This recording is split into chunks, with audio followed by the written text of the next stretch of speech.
Assalamualaikum warahmatullahi wabarakatuh. Alhamdulillah di kesempatan ini kita masih bertemu kembali dalam keadaan sehat walafiat, yaitu belajar tentang ikhlas. Ikhlas adalah merupakan cabang iman. Semoga kita menjadi orang yang ikhlas beramal, dan akhirnya ibadah kita akan diterima Allah Subhanahu wa taala.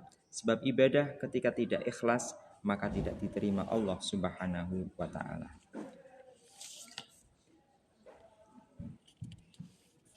Pengertian ikhlas adalah secara bahasa adalah suci, bersih, murni dan jernih. Secara istilah para ulama bahwa ikhlas adalah melakukan segala sesuatu termasuk beramal dan beribadah semata-mata karena ingin mencari ridha Allah Subhanahu wa taala. Apalagi kita akan bertemu kembali di bulan suci Ramadan. Bersihkan hati, bersihkan diri untuk menyambut bulan suci Ramadan agar ibadah kita, puasa kita, tadarus kita, ngaji kita diterima Allah Subhanahu wa taala. Kemudian dalil tentang ikhlas sudah dijelaskan Allah Subhanahu wa taala dalam surat Al-Bayyinah. A'udzu billahi minasy syaithanir rajim. Bismillahirrahmanirrahim. Wa ma umiru illa liya'budullaha mukhlishina lahuddin hunafa'a wa yuqimus salata wa yu'tuz zakata wa dzalika dinul qayyimah. Shadaqallahul adzim. Yang artinya kurang lebih mereka tidak diperintah kecuali untuk menyembah Allah dengan mengikhlaskan ketaatan kepadanya, istiqomah melaksanakan sholat dan menunaikan zakat. Itulah agama yang lurus.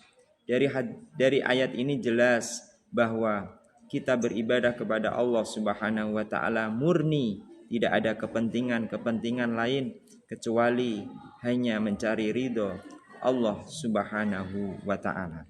Semoga kita termasuk hamba-hamba Allah yang bisa memurnikan diri beribadah kepada Allah Subhanahu wa taala. Adapun ikhlas tingkatannya ada 3. 1, ikhlas orang awam, tingkatan rendah seperti kita ini, kita masih belajar bagaimana cara kita menjadi orang yang ikhlas. Yang kedua tingkatan naik, yang kedua sedang, ikhlas khawas, ikhlasnya orang yang beribadah. Kemudian yang ketiga ikhlas akhwasul khawas. Ini adalah tingkatan yang luar biasa bagi orang-orang yang sudah makrifat kepada Allah Subhanahu wa taala. Nah, ciri-ciri ikhlas diantaranya 1, tidak suka dengan pujian. Kalau hati kita masih ingin dipuji, berarti kita belum mendapatkan rasa ikhlas dalam hati kita.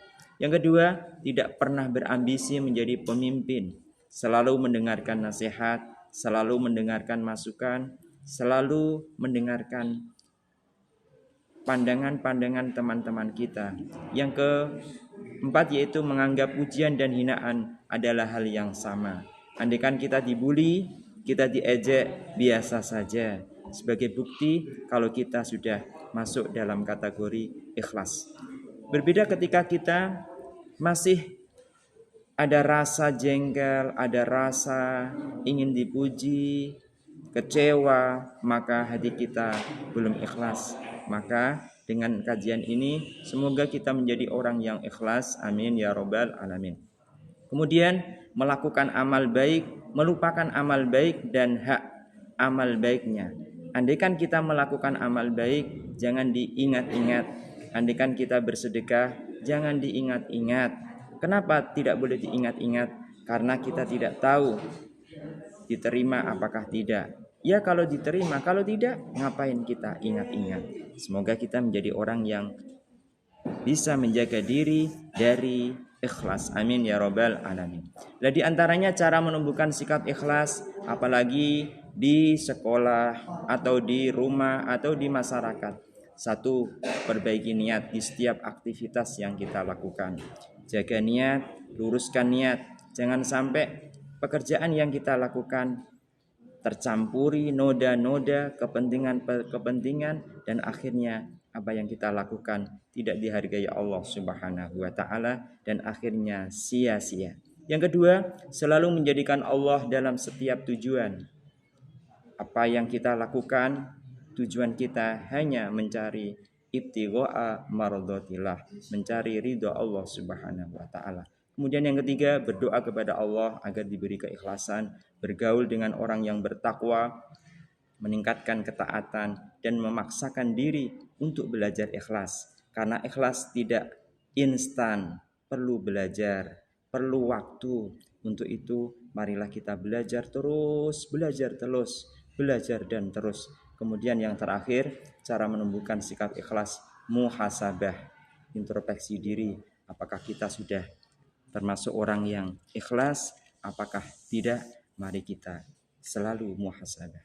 Kemudian akibat orang yang tidak bisa ikhlas, yang pertama, hati tidak tenang, kecewa, selalu membandingkan kebaikan dan balasan yang diterima, pamrih atas perbuatan yang dilakukan, timbul penyakit iri hati, amal kebaikannya menjadi sia-sia dan memperoleh murka Allah.